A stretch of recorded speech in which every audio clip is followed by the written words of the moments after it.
என்ன வேணும் ஸ்கூலுக்கு எல்லாமே இங்கிருக்கு. Super Saravana stores, Chennai, Madurai, Kovai.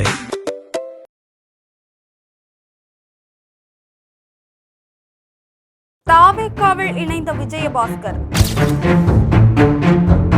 அமைச்சருடன் கோயிலில் டீல். ராஜினாமா செய்ய போகிறாரா? இல்ல அவங்க தாவேக்காவில் இணையணும்னு நிறைய பேர் கருத்து சொன்னதா சொன்னாங்க. இல்ல அதாவது யூகங்களுக்கு பதில் இல்லை, அவங்க நிறைய கருத்துக்களை சொன்னாங்க. தற்போது அதிமுக எம்எல்ஏக்கள் பலர் தமிழக வெற்றி கழகத்துல இணைஞ்சுக்கிட்டு இருக்கிறாங்க.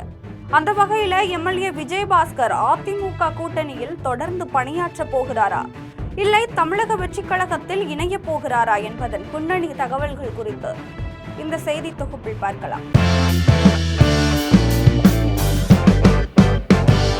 முன்னாள் அமைச்சரும் விராலிமலை தொகுதி அதிமுக சட்டமன்ற உறுப்பினருமான விஜயபாஸ்கர் தமிழக வெற்றி கழகத்தில் இணைய போகிறார் என்ற அரசியல் யூகங்கள் கடந்த சில நாட்களாகவே தமிழக அரசியல்ல காட்டு தீயாக பரவி வர்ற நிலையில புதுக்கோட்டையில் இன்று நடந்த ஒரு அரசு ஆன்மீக நிகழ்வு ஒட்டுமொத்த அரசியல் வட்டாரத்தையும் புருவம் உயர்த்த வைத்துள்ளது. விராலிமலை பிரசித்தி பெற்ற சுப்பிரமணிய சுவாமி திருக்கோயிலின் வைகாசி விசாக பெருந்திருவிழா தேரோட்ட நிகழ்வு நடைபெற்றிருக்கிறது.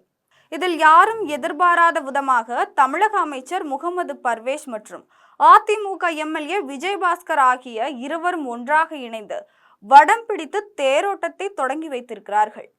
அதிமுக பொதுச் செயலாளர் எடப்பாடி பழனிசாமியை புறக்கணித்துவிட்டு தாவேக தலைவர் விஜய் முன்னிலையில விஜயபாஸ்கர் கட்சியில் இணைய உள்ளார் அப்படின்னு அவரது ஆதரவாளர் வட்டாரங்களிலேயே கிசுகிசுக்கப்பட்டது.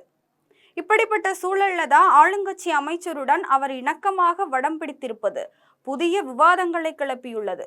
தேரோட்ட விழாவின் போது அமைச்சர் முகமது பர்வேஸ் மற்றும் விஜயபாஸ்கர் ஆகிய இருவருமே மிக நெருக்கமாக அரசியல் மற்றும் தொகுதி நிலவரங்கள் குறித்து பேசியபடி சென்றதாக கூறப்படுகிறது. பாரம்பரியமான கோவில் திருவிழா என்பதால விராலிமலை தொகுதி எம்எல்ஏ என்ற முறையில விஜயபாஸ்கர் இதில் கலந்து கொண்டார்.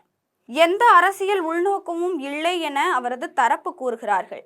ஆனால் தாவேக்காவில இணைகிறார் என்ற பேச்சு அதிகமாக இருக்கிற சூழல்ல விஜயபாஸ்கர் எளிதாக இந்த நிகழ்வை புறக்கணித்திருக்கலாம். இதனால் விஜயபாஸ்கர் அதிமுகவில் இருந்து விலகுவது 100% உறுதி என்று எதிர்பார்க்கப்படுகிறது.